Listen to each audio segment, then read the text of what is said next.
बना है मस्ती का इश्क परस्ती का, गर्मा गर्म को ठंडा कर दे, ठंडे को कर दे गरम।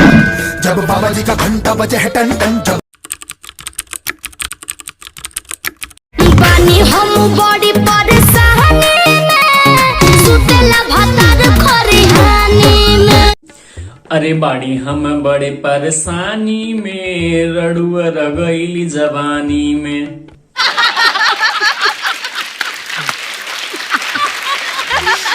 देखा ये भौजी, ई तो बहुत बड़ी परेशानी की बात दिया, ई तो एकदम समस्या उत्पन्न हो गई वो हर एक हर दिन।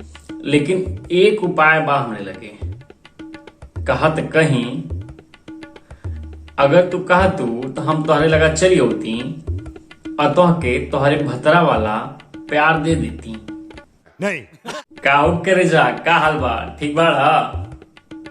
वीडियो स्टार्ट पहले से पहले बता दी, ये वीडियो केवल मनोरंजन खातिर बनावल जाता, ऐसे दिल और दिमाग पे लेहलिक कौन जतना बा। ठीक है, देखा हंसा अब भुला जा, तो आवाज चला चल जा।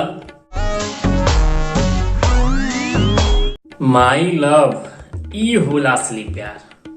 देखा शादी हो गईला के बाद भी ई अपने बॉयफ्रेंड का नंबर माई लव नाम से सेव करती आटिन। और एक जनी हमरे बाड़ी, उ तो हमार दोनों नंबर बा ऐसने ऐसे नाम से सेव कइले बाड़ी। का बताई, एगो नंबर बा ओके बाबा जी नाम से सेव कइले बाड़ी, एगो जो नंबर बा ओके घंटा। अब तो तोहार जान हो गई शादी, खेले खाए के तोहरा मिलल आजादी।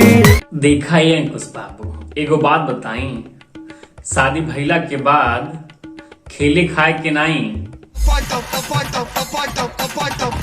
ओकर आजादी मिलाला।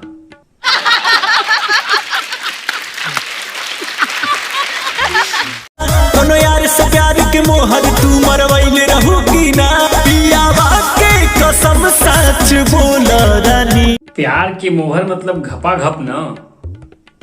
अब मान ल उ कैले ही हो अपने नैहरवा में, तो का उखाड़ लेवा। हमको महावे में गलती तो कइले बानी, बाकी एक बेरी कहीं गहनो होइले बानी। ए भौजी, एगो बात बताई, गंगा जी में नहिला से पाप धोवाला, कुंवार के कर्म कांड नहीं।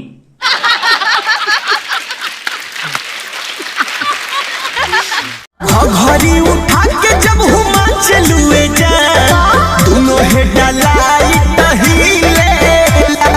अरे घघरी उठा के न चलू ये जान, पपुआ हमार खड़ा भइल।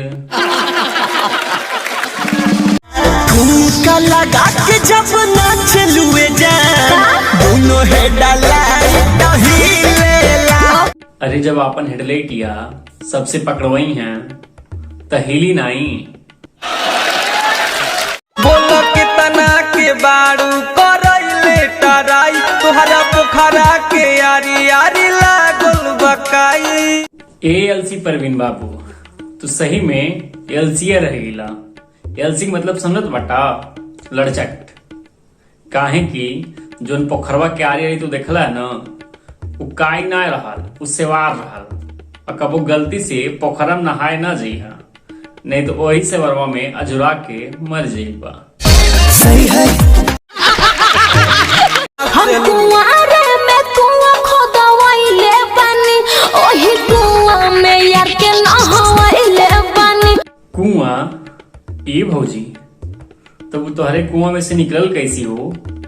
केहू से बांस डल बोले रुका अपने कुआं में?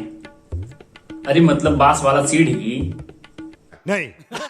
केतनो बताया उहे बाटे काया, नया महसूस करबे। एक ही चीज हुई आपा, का? अब बोलो कितना के खुश करबे। ए भौजी, मानत बाटी कि तोहार समनवा बिन सही बा, लेकिन हमरे यूपी बिहार में तो कहावत बा, कुआं में से पानी निकालत निकालत कुआं के बदिया पे रसरिया के निशान पड़ जाला। उससे पहले तोहरे कुआं पे निशान पड़े, हम के अपने कुआं से पानी निकाल ले दे ना।